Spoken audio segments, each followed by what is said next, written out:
Salam alaikum, chers frères et sœurs, louange à Allah et paix et bénédiction soit sur son prophète, ainsi que sur sa famille et ses compagnons.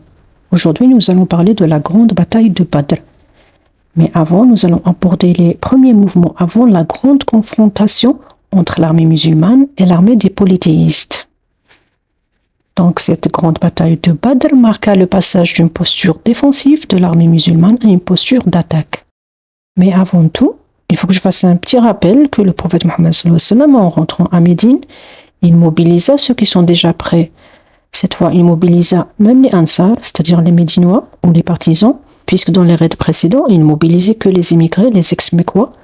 Donc, il mobilisait ceux qui avaient une monture. C'était pas une mobilisation générale, c'était urgent, afin d'aller intercepter la caravane de Abu Sufyan. Il rassembla alors une force d'environ de 313 à 317 hommes issus de la Mecque et de Médine. Tandis que les compagnons se disputaient l'honneur de participer à la bataille, entre père et frère par exemple, entre père et fils par exemple, il fallait qu'un homme reste avec les femmes, ne pas y aller.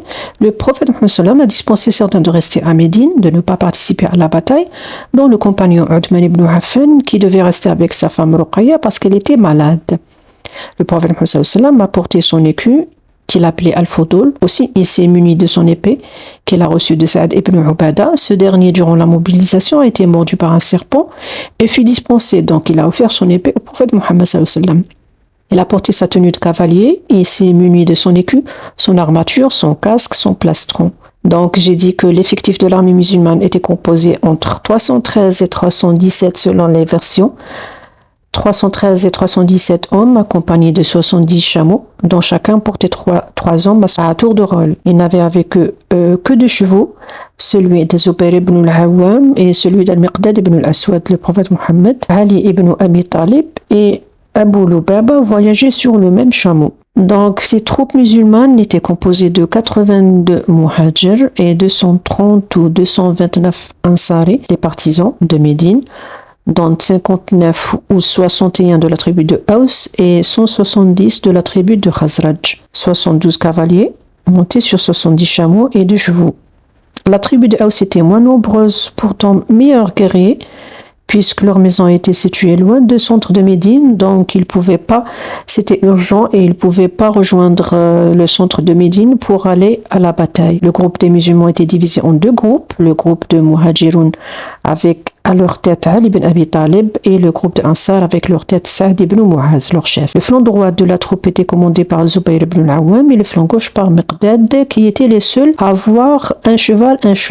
Et l'arrière de la troupe était surveillé par Qais ibn Sa'sa'a. L'ensemble du groupe était bien évidemment dirigé par le prophète Mohammed sallallahu alayhi wa sallam, qui était le commandant de la troupe. Et la marche a commencé le dimanche 12 Ramadan. Il suppléa à Médine Abdullah ibn Maktoum, qui présidait la prière là-bas à Médine. Et puisque c'était le Ramadan et ils étaient de voyage, donc ils étaient dispensés de le faire. Ils ont marché sur une distance de 170 km environ. Les uns étaient pieds nus et les autres, ils montaient sur les chameaux à tour de rôle. Quand quelqu'un descend de son chameau, il marche à pied, l'autre le remplace sur le chameau. Et ces chameaux-là avaient à leur cou des cloches qu'il a ordonné d'enlever. Le prophète sallallahu alayhi wa sallam a ordonné d'enlever ces cloches des coups du chameau pour ne pas attirer l'attention par leur tintement, mais aussi parce qu'il y a une autre raison que citée dans le hadith d'Abu Huraira, rapporté par Abu Huraira. Il a dit que le messager d'Allah dit « Les anges n'accompagnent pas un groupe de voyageurs qui ont avec eux un chien ou une cloche ». Fin de hadith. Donc en sortant de Médine par un sentier entre les grandes roches, ces roches qui entouraient Médine, et ils ont fait une pause et le prophète Mohammed sallallahu alayhi wa sallam commençait à dispenser certains compagnons de l'armée en raison de leur jeune âge, certains jeunes garçons comme Oussama ibn Zayd, Abdullah ibn Omar, mais quand même il a maintenu Anas ibn Malik en dépit de son jeune âge parce qu'il avait besoin de lui. Donc je reviens à l'armée. Le drapeau blanc était porté par Mus'ab ibn Umayr, pour mémoire le premier émissaire de l'islam, et les 2 bannières noires étaient portées l'une par les muhajirines avec leur tête Ali ibn Abi Talib et l'autre bannière noire était portée par Saad ibn Muaz, le chef des Ansar. En agissant ainsi, en réorganisant son armée, le prophète Mohammed sallallahu alayhi wa sallam s'illustre en chef de guerre, une qualité qui jaillit de cet homme hors du commun. Cet homme illettré et sans expérience, une qualité qui commençait à prendre forme à fur et à mesure de sa gestion efficace, judicieuse et participative.